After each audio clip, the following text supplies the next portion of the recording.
ದೇವರ ವಾಕ್ಯ ಹೇಳ್ತದೆ, ದೇವರ ವಾಕ್ಯ ಕೇಳಿಸ್ಕೊಳ್ಳೋರ್ಗೆ ಏನಿರ್ಬೇಕು? ಏನಿರ್ಬೇಕಪ್ಪ? ದೇವರ ವಾಕ್ಯ ಕೇಳಿಸ್ಕೊಳ್ಳೋಕೆ ಏನಿರ್ಬೇಕು ಹೇಳ್ರಿ? ಕಿವಿ ಇರ್ಬೇಕು. ಅಲ್ಲಲ್ಲಿಯ ಕಿವಿಡ್ರಿ ಯಾರು ನದಿವ? ದೇವರ ವಾಕ್ಯ ಹೇಳ್ತದೆ, ಸಭೆಯಲ್ಲಿ ಕಿವಿ ಉಳ್ಳವರೇ ಚೆನ್ನಾಗಿ ಕೇಳಿಸ್ಕೊಳ್ಳಿ. ಅಲ್ಲಲ್ಲಿಯ ಏನ್ ಮಾಡ್ಬೇಕು? ಚೆನ್ನಾಗಿ ಕೇಳಿಸ್ಕೋಬೇಕು. ದೇವರ ವಾಕ್ಯ ಮಾತಾಡ್ತಂದ್ರೆ ಇವತ್ತು ಕೇಳಿಸ್ಕೋಬೇಕು. ನಾವು ಕೇಳಿಸ್ಕೊಳ್ಳೋರಾಗಿರ್ಬೇಕು.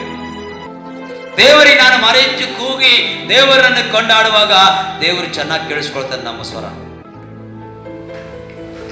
ದೇವರು ನಮ್ಮ ಸ್ವರ ಕೇಳಿ ನಮ್ಗೆ ಉತ್ತರ ಸಿಗೋದಿಲ್ಲ. ಸಿಕ್ಕುತ್ತಾ ಉತ್ತರ? ದೇವರು ನಮ್ಮ ಸ್ವರವನ್ನು ಕೇಳಿದಂದ್ರೆ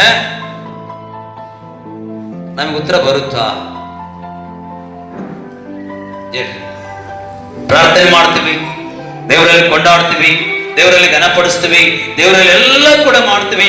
ಒಂದು ವೇಳೆ ದೇವರು ನಮ್ಮ ಕೂಗು ನಮ್ಮ ಸ್ವರ ಕೇಳಿಲ್ಲ ಅಂದ್ರೆ ನಮ್ಗೆ ಉತ್ತರ ಬರೋದಿಲ್ಲ, ಖಂಡಿತ ಬರೋದಿಲ್ಲ. ಅಲ್ಲಲ್ಲಿ ಬತ್ತು ದೇವರು ಏನ್ ಹೇಳಿದಾನೆ ಗೊತ್ತಾ? ಮಗನೇ ಮಗಳೇ, ನೀನು ಕೂಗಿದೊಡನೆ ನಾನು ಕೇಳಿಸ್ಕೊಳ್ತೇನೆ. ಅಲ್ಲಲ್ಲಿಯ ಏನ್ ಹೇಳಿದ ದೇವರು? ನೀನು ಕೂಗಿದೊಡನೆ ನಾನು ಕೇಳಿಸ್ಕೊಳ್ತೀನಿ ಎಂಬುದಾಗಿ ದೇವರು ಹೇಳ್ತದೆ. ಬಟ್ ದೇವರು ಕೇಳಿಸ್ಕೊಳ್ಳೋಕೆ ಕಿವಿ ಇದೆಯಾ?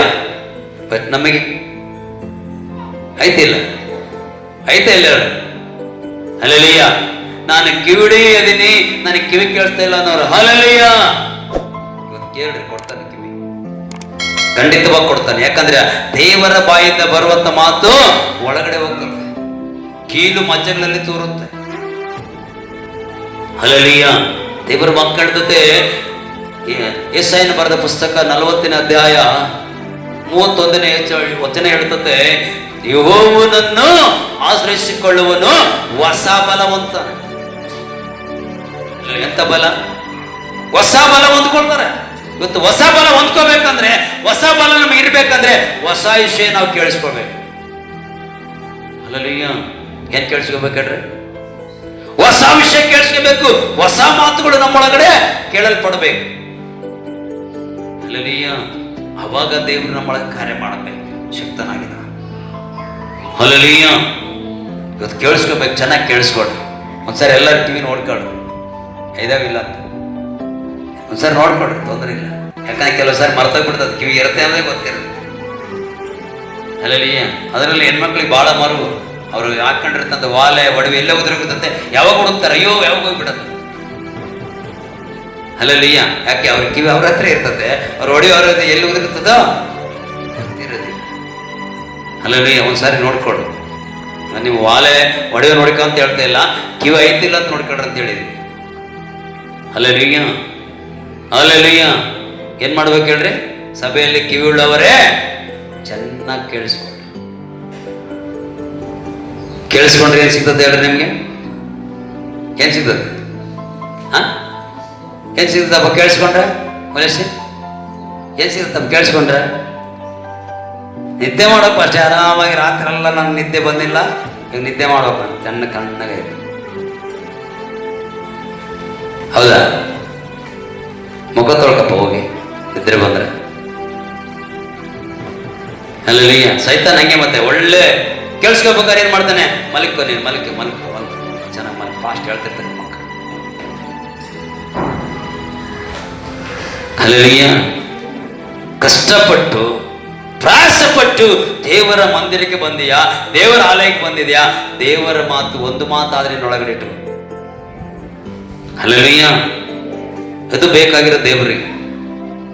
ದೇವರಿಗೆ ಏನ್ ಬೇಕಾಗಿದೆ ಅಂದ್ರೆ, ಕಷ್ಟಪಟ್ಟು ಬಂದೀಯಾ, ಬಾಧೆ ಪಟ್ಟು ಬಂದೀಯಾ, ವ್ಯಾಧಿನಿಂದ ಬಂದೀಯಾ, ದೂರದಿಂದ ಬಂದೀಯಾ, ಆದ್ರೆ ಹಂಗೆ ಹೋಗಿ ವ್ಯರ್ಥವಾಗಬೇಡ. ನನ್ನ ಮಾತು ಒಂದಾದ್ರೂ ಇಟ್ಕೊಂಡು ನೀನು ಮುಂದಿಸು. ಅಲ್ಲಲ್ಲಿಯ ದೇವರು ಹೇಳ್ತಾನೆ. ಬಟ್ ಸೈತಾನ್ ಹೇಳ್ತಾನೆ ಮಲಿಕೋ. ಸೈತಾನ್ ಹೇಳ್ತಾನೆ ಮಲಿಕೋ, ನಿದ್ರೆ ಮಾಡು, ಆರಾಮಾಗೈತೆ, ದೊಡ್ಡದೈತೆ, ಸೈಕಿಲ್ಲ, ಸಣ್ಣ ಗಾಳಿ ಐತೆ, ಮಕ್ಕಂಬಿಡು.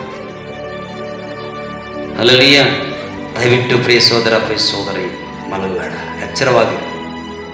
ಶೋಧನೆ ದಿನಗಳು ಹತ್ರವಾಗಿವೆ. ಅಲ್ಲಲ್ಲಿಯ ಮಲಗಬೇಡ, ಎಚ್ಚರವಾಗಿ ಕೇಳಿಸ್ಕೊ. ಅದು ವಾಕ್ಯ ಓದಿ ಮಲ್ಲಿ, ವಾಕ್ಯ ಓದಿ. ದೇವರಿಂದ ಬರುವ ಯಾವ ಮಾತಾದರೂ ನಿಷ್ಫಲವಾಗುವುದಿಲ್ಲ. ದೇವರ ಬಾಯಿಂದ ಬರುವಂತ ಮಾತು ಯಾವುದೇ ಮಾತಾಗಿರಲ್ಲ, ಅದು ನಿಷ್ಫಲವಾಗಿರುವುದಿಲ್ಲ. ಮನುಷ್ಯರಿಂದ ಬರುವ ಮಾತು ಆಶೀರ್ವಾದ ಇರುವುದಿಲ್ಲ. ಚೆನ್ನಾಗಿ ತಿಳ್ಕೊಳ್ರಿ. ಇವತ್ತು ನಮಗೇನು ಕಾದ್ಕೋತಿರ್ಬೇಕಂದ್ರೆ, ದೇವರ ಬಾಯಲ್ಲಿ ಬರುವಂತ ಪ್ರತಿಯೊಂದು ಮಾತು ಇವತ್ತು ನನಗೂ ನನ್ನ ಹೃದಯ ನನ್ನ ಕುಟುಂಬಕ್ಕೆ ಮಾತಾಡ್ತಾನೆ ಎಂಬುದಾಗಿ ಯಾರು ಕಾದ್ಕೊಂಡಿರ್ತಾರೋ ಅವರ ಹೃದಯದಲ್ಲಿ ದೇವರು ಮಾತಾಡ್ತಾರೆ. ಖಂಡಿತ ಬಾಯಿ ಹಲ್ಲೆಲೂಯಾ. ಕಾದ್ಕೊಂಡಿರ್ಬೇಕು. ಇವತ್ತು ಕಾದ್ಕೊಂಡಿರ್ತೀವಿಲ್ಲ, ಕಾದ್ಕೊಂಡಿರ್ತೀವಲ್ಲ, ಕಾದ್ಕೊಳ್ತೀವ ಇಲ್ಲ. Hallelujah, hallelujah. ಅಕ್ಕಿ ಇವತ್ತು ಹಾಕ್ತಾರಾದ್ರೆ ಕಾಡಿಟ್ಟು ಕಾದಿರ್ತೀರ. ಯಾಕೆ? ರೇಷನ್ ನಮಗೆ ಬೇಕು ಇಲ್ಲ ಅಂತಲ್ಲ, ತಪ್ಪಂತ ಹೇಳ್ತಾ ಇಲ್ಲ ನಾನು, ಅದು ತಪ್ಪಂತ ಹೇಳ್ತಾ ಇಲ್ಲ. ಬಟ್ ಆದ್ರೆ ಕಾದ್ಕೊಂಡಿರ್ತೀವಿ, ಯಾವಾಗ ಹಾಕ್ತಾರೆ, ಯಾವಾಗ ಬರ್ತಾರೆ ಎಂಬುದ. ಬಟ್ ದೇವರ ಬಾಯಿಂದ ಬರುವಂತ ಮಾತು ನೀನು ನಾನು ಕಾದ್ಕೊಂಡಿದ್ರೆ ಇವತ್ತು ಆಶೀರ್ವಾದಕರವಾಗಿ ದೇವರು ನಡೆಸ್ತಾನೆ. Hallelujah, hallelujah. ನೋಡಿ ವಾಕ್ಯ ಇನ್ನೊಂದು ಸರಿ ಓದಪ್ಪ ವಾಕ್ಯ. ದೇವರಿಂದ ಬರುವ ಯಾವ ಮಾತಾದರೂ ನಿಷ್ಫಲವಾಗುವುದಿಲ್ಲ ಅಂದನು. ಆಗ ಮರಿಯಳು, ಇಗೋ ನಾನು ಕರ್ತನ ದಾಸಿ, ನಿನ್ನ ಮಾತಿನಂತೆ ನನಗಾಗಲೇ ಅಂದಳು. ಹಲ್ಲೆಲೂಯಾ. ಪ್ರಿಯ ಮಗನು, ಪ್ರಿಯ ಮಗಳೇ, ನಾನು ದೇವರ ಮಗನು, ದೇವರ ಮಗಳು, ದೇವರ ಮಗನಾಗಿದ್ದೀನಿ. ನಾನು ದೇವರಿಗೆ ದಾಸಿ ಆಗಿದ್ದೀನಿ. ನಿನ್ನ ಬಾಯಿಂದ ಬರುವಂತ ಮಾತು ಹಾಗೇ ಆಗಲಿ. ಇವತ್ತು ನಾನು ನೀನು ಯಾರ ಮಗ, ನಾನು ನೀನು ಯಾರ ಮಗಳು ಮರ್ತೋಗ್ಬಿಡಿ. ಬೈಬಲ್ ಹೇಳುತ್ತೆ, ಅಲ್ಲಿ ಮರಿಯಳು ಹೇಳ್ತಾಳೆ, ಈ ರೀತಿಯಾಗಿ ದೇವರು ಮಾತಾಡುವಾಗ ನಿನ್ನ ಮಾತಿನಂತೆ ಆಗಲಿ. Hallelujah, hallelujah. ಯಾಕೆ ಮರಿಯಳ ಹತ್ರ ನಿನ್ನ ಮಾತಿನಂತೆ ಆಗ್ಬೇಕಂದ್ರೆ, ಮರಿಯಳಲ್ಲಿ ಒಬ್ಬ ಗರ್ಭಧರಿಸಿ ಲೋಕವನ್ನು ಜಯಿಸುವಂತ ಒಬ್ಬ ವ್ಯಕ್ತಿ ಬರಬೇಕಾಗಿತ್ತು. Hallelujah, hallelujah. ದೇವರ ಆಶೀರ್ವಾದ ಹೊಂದಿಕೊಂಡಂತ ಸ್ತ್ರೀ, ದೇವರಲ್ಲಿ ಆಶೀರ್ವಾದ ಹೊಂದಿದವಳೆ. Hallelujah, hallelujah. ಅಂತ ಒಂದು ಮರಿಯಳ ಸಂಗಡ ದೇವರು ಮಾತಾಡ್ತಾನಂದ್ರೆ, ಆ ದೇವರ ಬಾಯಿಂದ ಬರುವಂತ ಮಾತು ಚೆನ್ನಾಗಿ ಕೇಳಿಸ್ಕೊಳ್ತಾಳೆ. ಹಲ್ಲೆಲೂಯಾ. ಎಷ್ಟು ಜನ ಕೇಳಿಸ್ಕೊಳ್ತಾರೆ, ಎಷ್ಟು ಜನ ಇಲ್ಲಿ ಬಿಟ್ಟು ಹೋಗ್ತಾರೆ ಬಟ್ ಗೊತ್ತಿಲ್ಲ. ಬಟ್ ನಾನಂತೂ ದೇವರ ಬಾಯಿ ಮಾತು ಕೇಳಿಸ್ಕೊಳ್ತೀನಿ. Hallelujah, hallelujah. ಇಲ್ಲಿ ವಾಕ್ಯ ಹೇಳುತ್ತೆ, ನಾನು ನಿನ್ನ ದಾಸಿ, ನಿನ್ನ ಮಾತಿನಂತೆ ನನಗಾಗಲಿ. ಇವತ್ತು ನಾನು ಯಾರು, ನಾನು ಯಾರ ಮಗ, ನಾನು ಯಾರ ಮಗಳು ಎಂಬುದಾಗಿ ನಾವು ಮರ್ತೋಗ್ಬಿಡ್ತೀವಿ. ಹಲ್ಲೆಲೂಯಾ. ಹೌದಾ ಅಲ್ವಾ? ಮರ್ತೋಗ್ತೀವಿಲ್ಲ?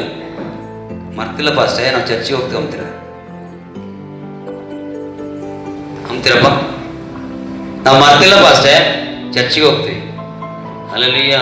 ನಾನು ಎಷ್ಟೋ ಸಾರಿ ಕೆಲವರಿಗೆ ಫೋನ್ ಮಾಡ್ತೀನಿ, ವಾರಗಟ್ಟಲೆ ಫೋನ್ ಮಾಡಿರೋದಿಲ್ಲ, ಅವ್ರು ನಮ್ಮ ಹತ್ರ ಮಾತಾಡಿರೋದಿಲ್ಲ. ಏನಪ್ಪ ದೂರ ಆಗ್ಬಿಟ್ರೆ ಅಂದ್ರೆ, ಇಲ್ಲಪ್ಪ ಅಷ್ಟೇ ದೂರ ಆಗಿಲ್ಲ, ಇದೀವಿ ನಿಜ. ಹಲ್ಲೆಲೂಯಾ, ನಿಜ. ನೀನು ಅದೇ ಇಲ್ಲ ಅಂತ ಹೇಳ್ತಾ ಇಲ್ಲ ನಾನು, ಬಟ್ ಆದ್ರೆ ಸಂಪರ್ಕ ಇಲ್ಲ, ಮಾತಿನ ಸಂಭಾಷಣೆ ಇಲ್ಲ. Hallelujah, hallelujah, hallelujah. ಯಾವ ರೀತಿಯಾಗಿ, ಈ ರೀತಿಯಾಗಿ ದೇವರ ಬಾಯಲ್ಲಿ ಬರುವಂತ ಮಾತು ನಿಷ್ಫಲವಾಗುವುದಿಲ್ಲ, ಅದು ದೇವರ ಫಲ ಕೊಡುವ ಮಾತುಗಳನ್ನಾಗಿ ಮಾತಾಡ್ತಾರೆ. Hallelujah, hallelujah. ಅಲ್ಲಿ ಮರಿಯಳಿಗೆ ಹೇಳ್ತಾನೆ, ಯಾಕೆ ಕರ್ತನೆ ಈ ರೀತಿಯಾಗಿ ನನ್ನ ಹತ್ರ ಮಾತಾಡ್ತಿ ಎಂಬುದಾಗಿ ಮರಿಯಳು ಪ್ರಶ್ನೆ ಮಾಡುವಾಗ ಹೇಳ್ತಾನೆ, ಆಕೆಗೆ ಹೇಳ್ತಾನೆ, ನೀನು ಆಶೀರ್ವಾದ ಹೊಂದಿದವಳಾಗಿದೆಯಾ. ಯಾರಿಂದ? ಜನರಿಂದ ಅಲ್ಲ, ದೇವರಿಂದ ಆಶೀರ್ವಾದ ಹೊಂದಿದವಳು. ನಿನ್ನನ್ನು ಸೃಷ್ಟಿ ಮಾಡಿದಂತ ಕರ್ತನಿಂದ ಆಶೀರ್ವಾದ ಹೊಂದಿದವಳು. Hallelujah, hallelujah. ಓಕೆ, ನಂಬರ್ 1 ನೋಡೋಣ ವಾಕ್ಯ. ಆದಿಕಾಂಡ ಪುಸ್ತಕ 18:41. 18-14 ಆದಿಕಾಂಡ ಪುಸ್ತಕ 18ನೇ ಅಧ್ಯಾಯ 14ನೇ ವಚನ. ಯೆಹೋವನಿಗೆ ಹಾ ಅಸಾಧ್ಯವಾದದ್ದುಂಟು. ನಾನು ಹೇಳಿದಂತೆ ಹಾ ಬರುವ ವರ್ಷದ ಹಾ. ಇದೇ ಕಾಲದಲ್ಲಿ ಹಾ. ನಾನು ನಿನ್ನ ಬಳಿಗೆ ಬಂದಾಗ ಹಾ. ಸಾರಳಿಗೆ ಹಾ. ಮಗನಿರುವನು ಎಂದು ಹೇಳಿದನು. ಹಲ್ಲೆಲೂಯಾ. ಅಲ್ಲಿ ವಾಕ್ಯ ಹೇಳ್ತದೆ ಪ್ರಿಯ ಸಹೋದರ, ದೇವರಿಗೆ ಅಸಾಧ್ಯವಾದದ್ದು ಒಂದು ಇಲ್ಲ, ಎಲ್ಲವೂ ಸಾಧ್ಯ. ನಾನು ಅನ್ಕೊಳ್ತೀನಿ ನನ್ನ ಕೈಲಿ ಆಗೋದಿಲ್ಲ, ನನ್ನ ಕೈಲಿ ಏನ್ ಮಾಡಕ್ ಆಗೋದಿಲ್ಲ, ನನ್ನ ಕೈಲಿ ಯಾವುದು ಕೂಡ ಕೊಡಕ್ ಆಗೋದಿಲ್ಲ, ನನ್ನ ಕೈಲಿ ಯಾವುದು ಕೂಡ ಇಸ್ಕೊಳಕ್ ಆಗೋದಿಲ್ಲ, ನನ್ನ ಕೈಲಿ ಯಾವ ಕೆಲಸ ಮಾಡಕ್ ಆಗೋದಿಲ್ಲ ಅಂತ ನಾನು ಅಂದ್ಕೊಳ್ತೀನಿ. ಬಟ್ ದೇವರು ಹೇಳ್ತದಾನೆ, ದೇವರಿಂದ ಅಸಾಧ್ಯವಾದದ್ದು ಒಂದು ಹಲ್ಲೆಲೂಯಾ. ಸಾಧ್ಯ. ಸಾಧ್ಯನಾ? ಸಾಧ್ಯನಾ? ಬಟ್ ಮನುಷ್ಯರಿಗೆ ಅಸಾಧ್ಯ. ಮನುಷ್ಯರಿಗೆ ಅಸಾಧ್ಯವಾಗಿ ಕಾಣ್ತದೆ. ನನ್ನ ಕೈಲಿ ಆಗೋದಿಲ್ಲ ಬಿಡು, ನಾನು ಮಾಡೋದಿಲ್ಲ ಬಿಡು, ನಾನು ನಡೆಯೋದಿಲ್ಲ ಬಿಡು, ನಾನು ಹೋಗೋದಿಲ್ಲ ಬಿಡು. ಇದು ಯಾರ ಸ್ವಭಾವ? ಮನುಷ್ಯರ ಸ್ವಭಾವ. ಬಟ್ ಅಲ್ಲಿ ಅಬ್ರಾಮನ ಹೆಂಡತಿ ಸಾರಳ ಸಂಗಡ ದೇವರು ಮಾತಾಡ್ತದಾನೆ. ಆ ಸಾರಳ ಹೇಳ್ತದಾನೆ, ಸಾರಾ ಬರೋ ವರ್ಷ ನಾನು ಬರ್ತೀನಿ ನಿಮ್ಮೂರಿಗೆ, ನಿನ್ನ ಮನೆಗೆ, ಆವಾಗ ನಿನಗೆ ಒಂದು ಮಗು ಇರ್ತತೆ, ನೀನ್ ನೋಡ್ತೀನಿ. ಹಲ್ಲೆಲೂಯಾ. ಅವಾಗ ಎಷ್ಟು ವರ್ಷ ಆಗ ಸಾರಳಿಗೆ? 99 ವಯಸ್ಸು. ಎಷ್ಟು ವರ್ಷ? 99 ವರ್ಷ. 99 ವರ್ಷ ಆದಂತ ಮುದುಕಿ ಮಕ್ಕಳು ಅಡಿಬಲ್ರ? ಅಡಿಬಲ್ಲ. ಯೌವನದಲ್ಲೇ ಈಗ ಮಕ್ಕಳಿಲ್ಲ, ಸಂತಾನ ಇಲ್ಲ. ಎಷ್ಟೋ ಜನರು ಗೋಳಾಡ್ತಾರೆ ಇವತ್ತು. ಯೌವನ ಪ್ರಾಯದಲ್ಲಿರುವಂತವರಿಗೆ ಇವತ್ತು ಮಕ್ಕಳಿಲ್ಲ, ಬಂಜತನ ಇದೆ, ಸಂತಾನ ಇಲ್ಲ ಎಂಬುದಾಗಿ ಎಷ್ಟೋ ಜನರು ಲೋಕದಲ್ಲಿ ಅದಕ್ಕೋಸ್ಕರವಾಗಿ ಇವತ್ತು ವ್ಯಥೆ ಪಟ್ಟು ಬಾಧೆ ಪಟ್ಟು ಜೀವನ ಮಾಡ್ತಾ ಇದೆ. ಬಟ್ ದೇವರು ಹೇಳ್ತದಲ್ಲಿ 99 ವರ್ಷ ಆದಂತ ಸಾರಳ ಸಂಗಡ ಹೇಳ್ತಾನೆ, ಸಾರಾ ಮನುಷ್ಯರಿಗೆ ಅಸಾಧ್ಯವಾಗಿ ಕಾಣುತ್ತದೆ, ಬಟ್ ನನಗೆಲ್ಲವೂ ಸಾಧ್ಯ ಉಂಟು. ನಾನು ಬರೋ ವರ್ಷ ನಿನ್ನ ಮನೆಗೆ ಬರ್ತೀನಿ. ಹಲ್ಲೆಲೂಯಾ. ಏನ್ ಮಾಡ್ತೀನಿ? ಬರೋ ವರ್ಷ ನಿಮ್ಮ ಮನೆಗೆ ಬರ್ತೀನಿ, ನಿನ್ನ ಕುಟುಂಬಕ್ಕೆ ಬರ್ತೀನಿ, ನಿನಗೊಬ್ಬ ಮಗ ಇರ್ತಾನೆ. ನಂಬ್ತೀಯಾ? ಹಲ್ಲೆಲೂಯಾ. ನಂಬ್ತೀಯಾ? ಆಕಿ ನಗ್ತಾಳ. ನಾನು ಮುದುಕಾಗಿನಿ, ನನಗೆ ಪ್ರಾಯಾವಸ್ಥೆ ಮುಗಿದೋಗಿದೆ, ನಮ್ಮ ಯಜಮಾನ ಕೂಡ 100 ವರ್ಷದವರು ಆಗಿದ್ದಾರೆ, ನಾನು ಇನ್ನೆಲ್ಲಿ ಗರ್ಭ ಧರಿಸುವುದು? ಹಲ್ಲೆಲೂಯಾ ಎಂಬುದಾಗಿ ದೇವರ ವಾಕ್ಯ ಮಾತಾಡುವಾಗ ಅಲ್ಲಿ ಹೇಳ್ತಾಳೆ, ಬರೋ ವರ್ಷ ನಿನಗೆ ಮಗು ಇರುತ್ತದೆ. ಹಲ್ಲೆಲೂಯಾ. ಬರೋ ವರ್ಷ ನಿನಗೆ ಮಗು ಇರುತ್ತದೆ. ನಂಬ್ತೀರಾ? ನಂಬ್ತೀರಪ್ಪ? ನಂಬ್ತೀರಾ? ಹಲ್ಲೆಲೂಯಾ. ನಂಬಕ್ಕಾಗುತ್ತಾ? ಆಗುತ್ತಾ? ಆಗೋದಿಲ್ಲ. ಫಾಸ್ಟ್ ನಾವು ಕೆಲವೊಂದು ಸಾರಿ ಹೇಳ್ತಿರ್ತಾರೆ, ಫಾಸ್ಟ್ ಏನು ಹೇಳ್ತಾರೆ ಬಿಡಪ್ಪ, ಹೋಗ್ಲಿ.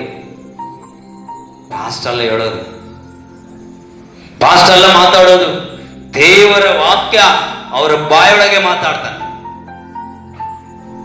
ಹಲ್ಲೆಲೂಯಾ. ದೇವರ ಮಾತು ಅವರ ಬಾಯೊಳಗೆ ಮಾತಾಡುವಾಗ, ಮಗನೇ ಮಗಳೇ ನೀನು ಆಶೀರ್ವಾದ ಹೊಂದ್ಕೊಳ್ತೀಯ.